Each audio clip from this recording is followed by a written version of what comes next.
Bonjour, on attaque ce matin une nouvelle série de prédications sur laquelle on a donné ce titre L'Église en pause, point d'interrogation.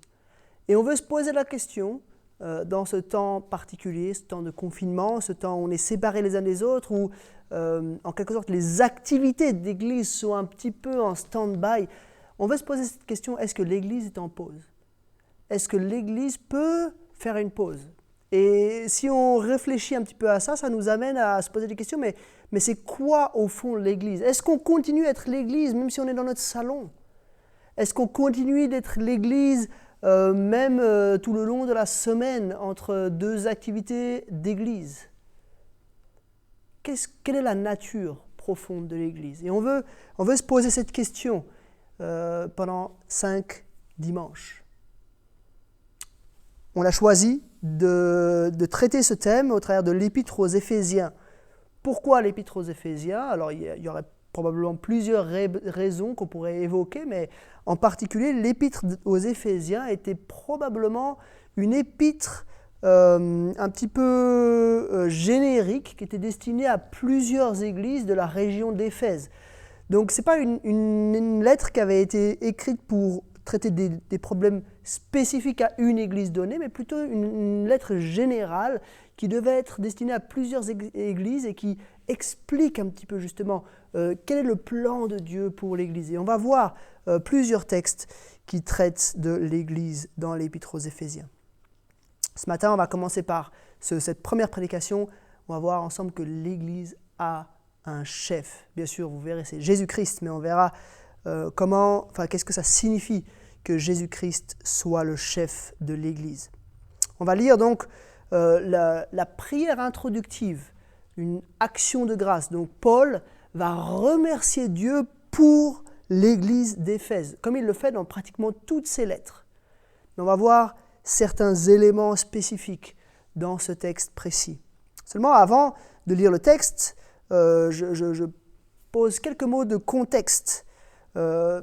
Paul a écrit 14 versets avant d'arriver à cette lettre, et pendant ces 14 premiers versets, en tout cas les versets 3 à 14, Paul décrit les bénédictions spirituelles dans les lieux célestes que nous avons en Christ. Il les décrit, vous pouvez voir par exemple chapitre 1, verset 4, il nous dit « en lui ». Chapitre 1, verset 7, « en lui ». Chapitre 1, verset 11, « en lui ». Chapitre 1, verset 13, en lui. Et puis il y a un changement au verset 11, c'est marqué en lui, nous avons été désignés comme héritiers. Et puis au verset 13, en lui, vous aussi, après avoir entendu la parole de la vérité, l'évangile qui vous sauve, en lui vous avez cru et vous avez été marqués de l'empreinte du Saint-Esprit qui avait été promis. Donc vous aussi, vous faites partie de cela. Et c'est sur la base de ces séries de bénédictions que nous recevons en tant que chrétiens, nous tous qui sommes chrétiens, c'est sur cette base-là que Paul va formuler sa prière, son action de grâce. C'est un petit peu comme si Paul il a des étoiles dans les yeux en réalisant toutes les bénédictions qui sont les nôtres en tant que chrétiens. Paul, sur ce fondement-là, va s'adresser à Dieu, il va le remercier Dieu pour les Éphésiens et pour les églises auxquelles il s'adresse suite à cela. On va lire donc le texte, ça se trouve dans l'Épître aux Éphésiens, c'est affiché à l'écran, mais si c'est trop petit, vous pouvez le trouver sans problème dans une Bible, Épître aux Éphésiens, chapitre 1, à partir du verset 15 et jusqu'au verset 23. Je vais lire ce texte et puis ensuite je ferai quelques commentaires. C'est pourquoi, moi aussi, après avoir entendu parler de votre foi dans le Seigneur Jésus et de votre amour pour tous les saints, je ne cesse de dire toute ma reconnaissance pour vous lorsque je fais mention de vous dans mes prières. Je prie que le Dieu de notre Seigneur Jésus-Christ, le Père de gloire, vous donne un esprit de sagesse et de révélation qui vous le fasse connaître. Je prie qu'il illumine les yeux de votre cœur pour que vous sachiez quelle est l'espérance qui s'attache à son appel, quelle est la richesse de son glorieux héritage au milieu des saints et quelle est l'infinie grandeur de sa puissance qui se manifeste avec efficacité par le pouvoir de sa force envers nous qui croyons. Cette puissance Il l'a déployé en Christ quand il l'a ressuscité et l'a fait asseoir à sa droite dans les lieux célestes, au-dessus de toute domination, de toute autorité, de toute puissance, de toute souveraineté et de tout nom qui peut être nommé non seulement dans le monde présent, mais encore dans le monde à venir. Il a tout mis sous ses pieds et il l'a donné pour chef suprême à l'Église, qui est son corps, la plénitude de celui qui remplit tout en tous. Jusqu'ici, la lecture de la parole de Dieu. Alors cette prière, on va l'analyser un petit peu ensemble et on va voir, je l'ai découpée en 7 petits tronçons, 7 petites étapes. D'abord 4 étapes qui nous montrent la structure de la prière et puis ensuite les 3 dernières étapes qui concernent les derniers mots de cette prière et qui nous montrent vraiment en quoi Christ est le chef de l'Église. Cette relation chef-corps dont il est question ici. Donc on commence. Point numéro 1. Alors je ne sais pas si on va voir à l'écran, mais j'ai essayé de mettre en jaune les parties dont je parle. Là, donc c'est les premières phrases. Dans ces premières phrases, on voit que Paul manifeste sa reconnaissance à Dieu pour 2 choses, la foi et l'amour, ou la charité dans certaines versions des chrétiens auxquels il s'adresse. 2 vertus fondamentales, on pourrait dire les 2 vertus fondamentales pour le chrétien. La foi, c'est par la foi que nous sommes sauvés, et l'amour, parce que découlant de cette foi, nous recevons l'amour de Dieu par Jésus-Christ et nous manifestons cet amour. Ici, il est dit pour tous les saints. Donc Paul est reconnaissant pour les Éphésiens. Il est reconnaissant de voir comment Dieu est à l'œuvre en eux. Et il commence par là. Et je crois qu'on peut faire juste une petite parenthèse là en réalisant que si vous lisez les prières introductives de Paul, bien souvent il commence par être reconnaissant. Même dans des églises par ailleurs difficiles, qui manifestaient plein de problèmes, Paul commence par manifester sa reconnaissance. Il n'est pas en train de les flatter, de leur dire voilà, c'est super ce que vous faites. Mais il est en train de voir que Dieu est à l'œuvre dans le cœur des Éphésiens. Il est en train de voir les transformations qu'ils vivent. Il est en train de remercier, non pas les Éphésiens pour qui ils sont, mais Dieu pour son œuvre dans cette Église et dans ces églises auxquelles il s'adresse.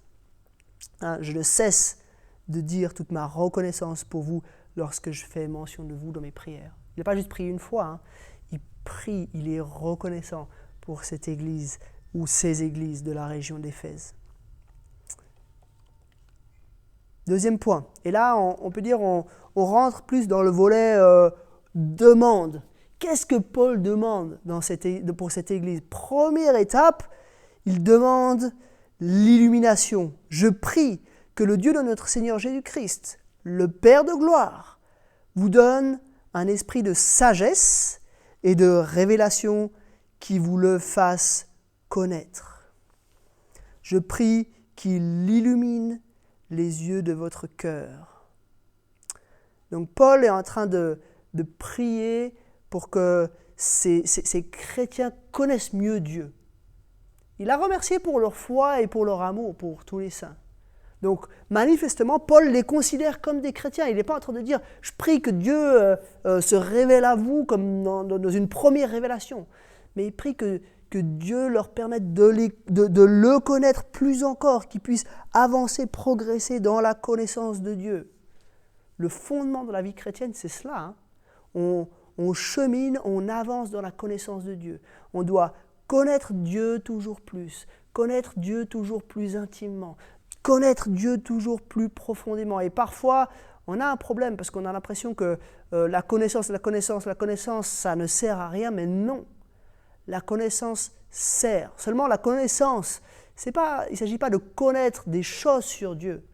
Il s'agit de connaître Dieu lui-même. Et comment on connaît Dieu ? On connaît Dieu par révélation. Quand il nous donne un esprit de sagesse et de révélation qui nous le fasse connaître. Quand il illumine les yeux de nos cœurs pour qu'on réalise toujours plus qui il est et ce qu'il fait. Comment on fait ça ? On lit la Bible. On lit la Bible et on prie que par son Saint-Esprit, le Seigneur se révèle à nous, qui nous secoue, qui nous montre qui il est au travers de sa parole.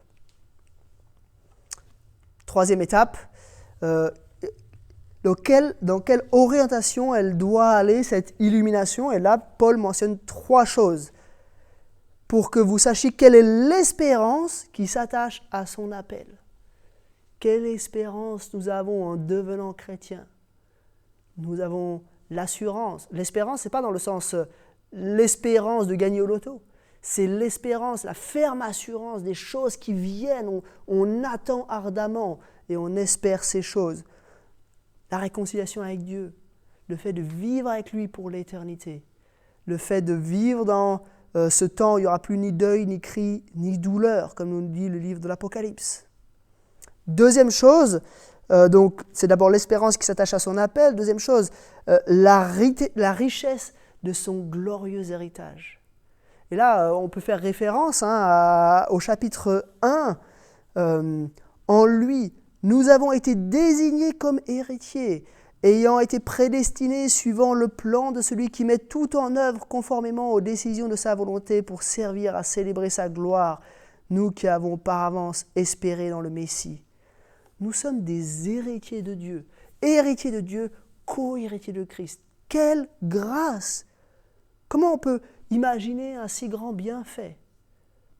Je ne sais pas si vous avez beaucoup de biens ou peu de biens, mais dans tous les cas, si nous sommes chrétiens, nous sommes des héritiers de Dieu. On ne peut pas imaginer une situation plus grandiose. On ne peut pas imaginer une destinée plus belle, plus magnifique que cela. Ce n'est pas juste un héritage. Là, Paul dit c'est que vous puissiez comprendre quelle est la richesse de son glorieux héritage au milieu des saints. La richesse de son glorieux héritage. Donc Paul prie que Dieu les illumine, ces Éphésiens, qu'il leur donne un esprit de sagesse et de révélation pour qu'ils sachent quelle est la richesse de son glorieux héritage. Est-ce qu'on réalise quel est notre héritage? Ça nous interroge aujourd'hui. Est-ce qu'on réalise ce qui nous attend plus tard, pour l'éternité, l'héritage qu'on a déjà maintenant en promesse et auquel on va goûter pour l'éternité? Et puis troisièmement, la troisième chose pour laquelle Paul prie que ses lecteurs puissent être illuminés, c'est et quelle est l'infinie grandeur de sa puissance. Donc la première chose, c'est l'espérance qui s'attache à son appel, c'est cette réconciliation avec Dieu, c'est le fait de passer l'éternité avec lui. La deuxième chose, c'est le glorieux héritage, toutes ces choses que nous recevrons et que nous vivrons pour l'éternité. Et troisièmement, qu'on puisse être illuminé pour comprendre la grandeur de sa puissance. Dieu est tout puissant, mais on a besoin de le réaliser encore et encore et encore. Voilà ce que Paul prie, on pourrait dire un petit peu le cœur de sa prière. Voilà ce qu'il désire que les Éphésiens comprennent toujours plus. Encore une fois, il ne s'agit pas de leur conversion, mais il s'agit plutôt d'un mouvement qui va les amener à comprendre ces choses de plus en plus. Quatrième étape de la prière, Paul, en quelque sorte, ici, développe ce thème de la puissance, la grandeur de sa puissance. Et il met le doigt, ou alors il met un zoom, une loupe sur le point culminant de la puissance de Dieu. Donc, quelle est l'infinie grandeur de sa puissance qui se manifeste? Quand est-ce qu'elle se voit? Dieu a toujours la même puissance, mais quand est-ce qu'elle se manifeste le plus? Elle se manifeste avec efficacité par le pouvoir de sa force envers nous qui croyons. Et cette puissance, il l'a déployée en Christ. Quand il l'a ressuscité, et l'a fait asseoir à sa droite dans les lieux célestes, au-dessus de toute domination, de toute autorité, de toute puissance, de toute souveraineté, et de tout nom qui peut être nommé, non seulement dans le monde présent, mais encore dans le monde à venir. Il a tout mis sous ses pieds. Dieu manifeste sa puissance en Christ à son paroxysme. Et encore plus précisément, à quel moment de l'œuvre de Christ? Au moment de sa résurrection. Au moment où Christ a payé pour nos péchés et où Dieu, dans sa toute-puissance, le sort de la mort et le fait venir à sa droite et lui donne toute la domination. Il y a comme... Enfin, on doit être émerveillé, on doit être bluffé, on doit être en quelque sorte abasourdi en lisant ces quelques phrases. Christ est au sommet de tout ce qui existe. Il n'y a pas au niveau de l'autorité, pas au niveau géographique bien sûr, mais au niveau de l'autorité, il n'y a pas quelque chose dans l'univers, peut-être à part Dieu lui-même, Dieu le Père lui-même, il n'y a pas quelque chose dans l'univers qui est supérieur à Jésus-Christ, Dieu le Fils. Les dominations, les autorités, les puissances, les souverainetés, et comme pour dire, et en fait tout le reste, Paul dit, tout nom qui peut être nommé, donc c'est vraiment n'importe quoi, peu importe ce que vous pouvez imaginer, rien du tout ne dépasse jamais Christ. Et non seulement rien ne le dépasse, mais rien ne le dépassera, non seulement dans le monde présent, mais encore dans le monde à venir. Il a tout mis sous ses pieds. Quelle gloire Christ a reçue au moment où Dieu a manifesté sa puissance, dans son moment le plus fort de l'histoire. Quelle gloire Christ a reçue.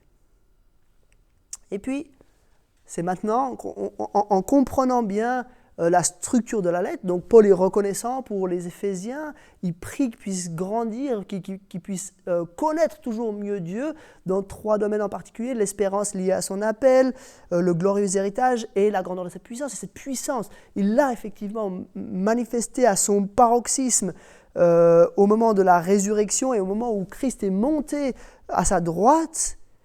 Et là, il y a comme une coupure, quelque chose qui doit nous arrêter dans le texte. Et il l'a donné pour chef suprême à l'Église. Ce n'est pas un petit Christ, c'est ce Christ-là qui a tout sous ses pieds, les dominations, les autorités, les souverainetés et toute chose qui peut être nommée dans l'univers. C'est ce Christ-là que Dieu a donné comme chef suprême à l'Église. C'est lui, le seul chef qui existe et qui n'existera jamais. Pas d'autre chef à l'Église. Il est le chef de l'Église. Et puis, Paul nous développe un tout petit peu cela. Il nous dit, premièrement que Christ est le chef suprême de l'Église, et deuxièmement, il nous dit qui est son corps. Une image. C'est vite dit, mais quand on y réfléchit, c'est à couper le souffle. Il y a une intimité entre Jésus et son Église aussi forte qu'entre votre tête et votre corps. Christ est la tête et l'Église est son corps. L'Église dépend totalement de la tête. C'est la tête qui le dirige. Il y a une proximité quasiment, on pourrait dire, là, dans cette image organique entre Jésus et l'Église qui est son corps. Et puis, pour pousser le bouchon encore un peu plus loin, pour montrer la proximité, l'intimité entre Jésus et son Église, Paul donne encore une phrase, la plénitude de celui qui remplit tout en tous. La plénitude de celui qui remplit tout en tous. Qu'est-ce que ça veut dire cette phrase qui est un petit peu mystérieuse, mais c'est justement que c'est Jésus qui remplit tout en tout. C'est lui qui qui inonde, qui remplit son Église. Donc, il n'y a pas une relation comme entre la tête et le corps, une relation de dépendance mutuelle. Non, il n'est pas question de dire, oui, c'est vrai, c'est la tête qui commande le corps, mais la tête a besoin du corps pour se déplacer, se nourrir, ou que sais-je. Non, non, non, il n'est pas question de ça. Il y a une asymétrie dans la relation. Ça veut dire que le corps a besoin de la tête pour être rempli, mais la tête est autonome. C'est la tête qui a la plénitude et qui remplit tout en tous. Autrement dit, Jésus n'a pas besoin de l'Église. Jésus a choisi de devenir le chef de l'Église. Mais l'Église a totalement, de manière absolue, besoin de Jésus. Voilà, en quelques mots, ce qui nous est dit ici. On pourrait résumer ça un petit peu en 3 mots. Donc on a vu la structure de la lettre en 4 étapes, et puis les 3 dernières étapes, c'était il l'a donné pour chef suprême à l'Église, qui est son corps, la plénitude de celui qui remplit tout en tous. Première chose, Jésus est le chef de l'Église. Deuxième chose, l'Église est le corps de Jésus. Et troisième chose, l'Église bénéficie de toute la présence de Jésus. Voilà ce qu'est l'Église. Et je crois que ça renouvelle, ça change un petit peu notre perspective. Parfois, on peut avoir l'habitude le dimanche matin qu'en fait l'Église c'est un groupe de personnes, ou l'Église c'est le culte, ou l'Église c'est la prédication, ou l'Église c'est les chants, ou l'Église c'est la prière, ou peut-être que vous vous dites que l'Église c'est plutôt la réunion de prière, ou les groupes de maison, ou je ne sais pas, qu'est-ce que ça peut être, sur quel aspect vous pouvez mettre l'accent. Mais ici, l'Église est présentée comme le corps de Jésus, qui est son chef. Qu'est-ce que ça signifie? Et j'aimerais qu'on arrive à quelques applications. J'ai noté 3 applications ici. Voilà comment ça doit forger, ça doit changer notre vision de l'Église, ce texte. Première application, je crois que ça doit nous donner une haute estime de l'Église. Je ne sais pas comment vous vivez la vie d'Église. Je ne sais pas comment vous vivez quand en dehors du confinement, quand on se réunit le dimanche matin. Peut-être, et ça m'arrive souvent, donc c'est pas quelque chose que je dis en l'air, c'est quelque chose où je me sens tout à fait concerné. Peut-être que vous êtes attentif au côté technique. Est-ce que la sono fonctionne bien? Est-ce qu'il y a des problèmes avec le PowerPoint? Est-ce que les gens ne font pas trop de bruit autour? Est-ce que des personnes arrivent en retard? Peut-être que vous êtes attentif à l'orthodoxie ou à la fidélité de la prédication. Vous vous demandez, mais est-ce que le prédicateur a été vraiment fidèle au texte? Est-ce qu'il a été vraiment fidèle à ce que la Bible dit? Est-ce que peut-être vous êtes attentif aux relations avec les autres? Vous êtes heureux de venir un peu en avance, de prendre un café et de faire des choses comme ça. Et toutes ces choses-là, c'est des choses qui sont importantes. Mais je crois qu'on a besoin de réaliser en fait que quand on se réunit en tant qu'Église, nous manifestons en fait le corps de Christ. Nous sommes une petite partie du corps de Christ glorieux qui sommes là pour adorer celui qui est la tête, Jésus-Christ. Je crois que ça change notre perspective et essayez de vous souvenir de cela quand on pourra se retrouver après le confinement à nouveau. Et puis qu'on pourra réaliser, waouh, nous sommes en train de manifester dans une dimension visible le corps de Christ, celui qui est assis dans les lieux célestes, au-dessus de toute domination, de toute autorité, de toute puissance, de toute souveraineté et de tout nom qui peut être nommé. Celui qui manifeste la grandeur de la puissance de Dieu à son paroxysme. Nous sommes son corps. Quelle gloire! Et ça donne une perspective haute de l'Église, je crois. Et en fait, même pendant le confinement, même chez vous, sur votre canapé, Même si on n'est pas physiquement les uns avec les autres, Christ, lui, ne bouge pas. Il est dans les lieux célestes. Il a autorité sur toutes choses. Et de là où il est, il voit son Église. Son Église, non pas rassemblée physiquement, mais rassemblée autour de la tête. En train d'adorer, de glorifier celui qui est la tête. Alors maintenant, en ce moment même, sur votre canapé, réalisons, parce que moi aussi je vais regarder cette prédication probablement en même temps que vous, peut-être à quelques minutes d'intervalle, réalisons à quel point ce que nous sommes en train de vivre est glorieux. On n'est pas juste en train de regarder une vidéo sur YouTube. On est en train de manifester le fait que nous sommes le corps du Christ glorieux. Waouh! Deuxième application, donc la première application, c'est que ça nous aide à réaliser et à prendre en haute estime l'Église. La deuxième application, c'est que ça nous aide à réaliser le lien qu'il y a entre nous. En fait, on peut avoir l'impression que l'Église, c'est un groupe de chrétiens, c'est un groupe de gens qui partagent des croyances communes. Et d'une certaine façon, c'est vrai. Mais en fait, c'est beaucoup plus que cela. C'est un corps. Il y a une réalité spirituelle. Il y a un lien intangible, mais inaltérable, qui nous relie les uns aux autres. Qu'on soit physiquement les uns avec les autres ou physiquement séparés les uns des autres, nous vivons d'une manière indéfectible le fait d'être mutuellement ensemble, combinés les uns aux autres, le corps de Jésus. Pourquoi ? Parce qu'on a tous le même chef. Parce qu'on est tous des adorateurs de la même tête, Jésus-Christ.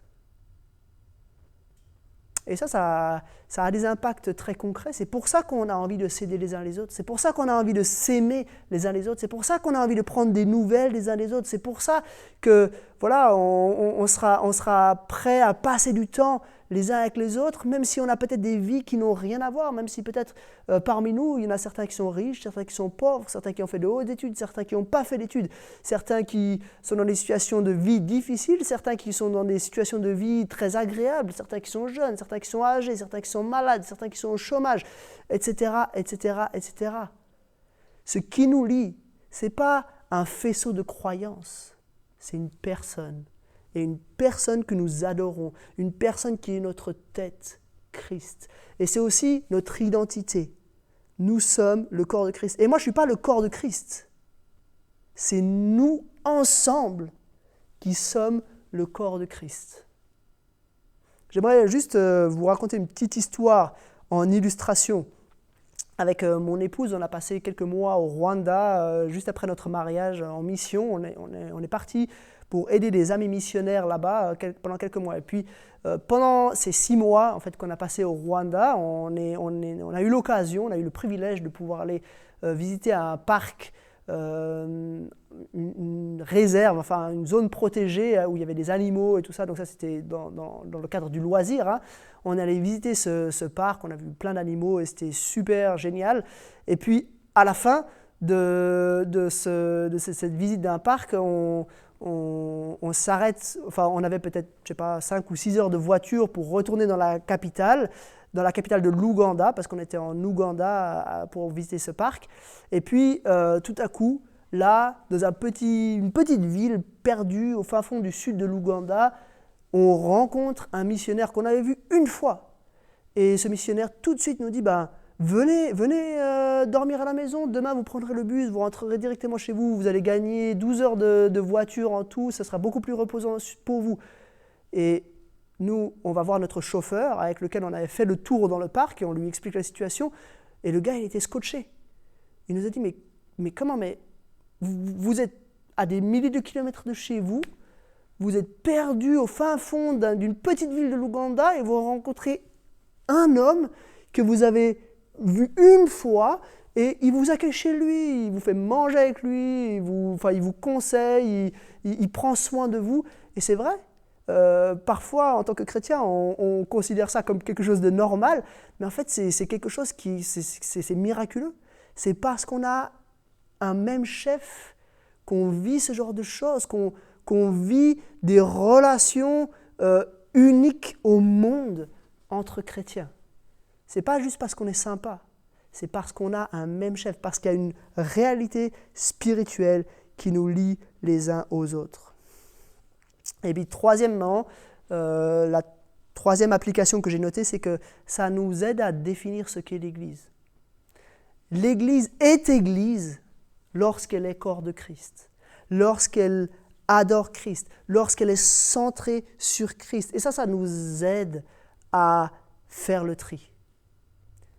Il faut être réaliste. Il existe dans le monde de vraies et de fausses églises, des groupes humains qui portent le nom d'église mais qui n'en sont pas.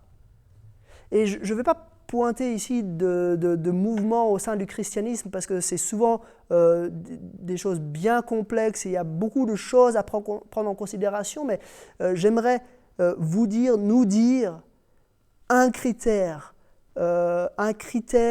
sur lequel on ne peut pas faire l'impasse. Quand on visite une église et quand on réfléchit à intégrer une église, on doit se demander, est-ce que cette église est le corps de Christ? Est-ce que cette église a pour chef Christ? Et il y a plusieurs signes qui vont nous aider. Ce n'est pas quelque chose qu'on peut voir comme ça, il n'y a pas un label église corps de Christ, mais il y a plusieurs signes. Un des signes, c'est par exemple, est-ce que cette église veut authentiquement, réellement obéir à la parole de Dieu? La parole de Dieu, c'est la parole de Christ. Si une église commence à relativiser la parole de Dieu, alors elle ne considère plus Christ comme le chef de l'église. Si une église ne parle pas de Jésus, mais si une église sombre, peut-être, je sais pas, dans des aspects moraux, ou si elle s'attarde sur des aspects historiques, ou des choses comme ça qui peuvent être importantes, mais ne fait pas de Christ, du message de l'Évangile, de la mort et de la résurrection, son message central qu'elle veut proclamer régulièrement, alors cette Église n'a plus pour chef Christ. Et ce point, l'Église a un chef, nous aide à définir ce que sont les vraies églises et ce que sont les imitations ou les églises qui ont perdu Christ en tant que chef. Mais ça doit aussi nous remettre en question, nous, en tant qu'Église. On doit sans cesse se poser cette question.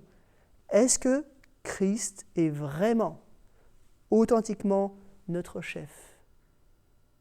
Est-ce que la mort de Jésus pour nos péchés, sa résurrection pour nous libérer, est notre message central, celui que nous aimons entendre encore et encore, celui dans lequel nous plaçons toute notre espérance? Est-ce que nous prenons la parole de Dieu au sérieux? Est-ce que nous voulons lui obéir authentiquement parce qu'il est notre chef? Je crois que cette notion que Jésus est notre chef nous aide à analyser les autres églises, mais aussi notre propre église, pour nous demander toujours à nouveau, est-ce que nous sommes sur la bonne voie? Est-ce que nous considérons vraiment Jésus comme notre chef? Voilà, en quelques mots, donc Jésus est le chef de l'Église. L'Église est le corps de Jésus. Et Jésus est celui qui l'a rempli entièrement. Je vais encore prier. Seigneur, on veut te remercier. On veut te remercier pour la clarté de ta parole. Et on veut te remercier pour cette vision glorieuse que tu nous donnes dans ces quelques versets de l'Église. Merci pour Christ, lui qui est au-dessus de tout et que tu as donné pour chef suprême à l'Église. Aide-nous à avoir cette vision haute, cette haute estime de l'Église. Aide-nous à réaliser que lorsque nous nous réunissons, lorsque nous sommes l'Église, lorsque nous vivons l'Église, chaque jour, chaque seconde de notre vie, nous célébrons un miracle. nous célébrons celui qui est le chef de l'Église, Jésus-Christ. Aide-nous à réaliser que ce qui nous lie les uns les autres, ce n'est pas des informations ou des choses que nous avons, des passions que nous avons en commun, mais c'est le fait d'être le corps de Christ. Et aide-nous à réaliser que nous devons obéir, que nous devons être ce corps de manière effective au quotidien. Seigneur, je te prie de transformer mon cœur, de transformer nos cœurs pour qu'on puisse, en temps de confinement, être ton Église, ton peuple qui t'adore, qui a Jésus-Christ pour chef. Je te demande cela pour ta gloire et dans le nom de Jésus. Amen.